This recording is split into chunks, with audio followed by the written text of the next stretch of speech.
In times of pandemic, the medical community have begun searching for new ways of providing medical services. And what has proved extremely practical is e-consultation, but it's insufficient.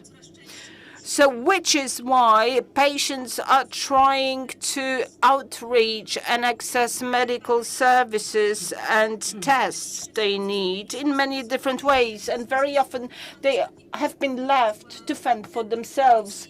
That's why my company has introduced a B2C model. Our patients, for example, are able to perform their own tests at home in the final stages of pregnancy. And it turns out that our female patients are coping very well with new technologies. So telemedicine seems to be perfectly geared for the pandemic, especially for patients who need it most. And at the same time, they don't need ongoing medical care or hospitalization.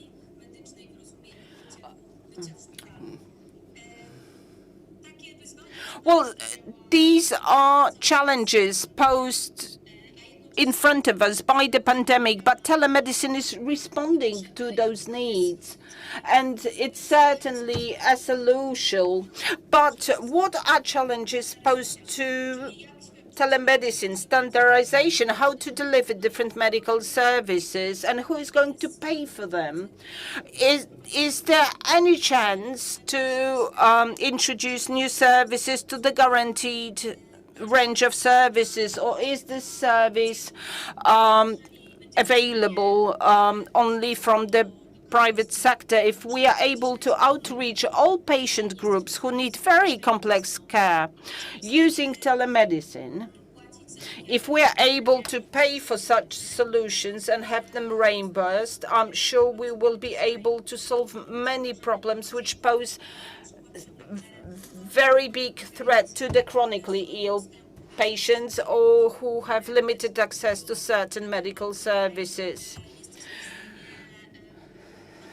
So we are definitely able to support you in those challenging times, but we need a discussion and we need to put together common standards. And I encourage everyone to join us during e-forum, where we'll be sharing experience, creating concepts and ideas together that will help us integrate different systems in health.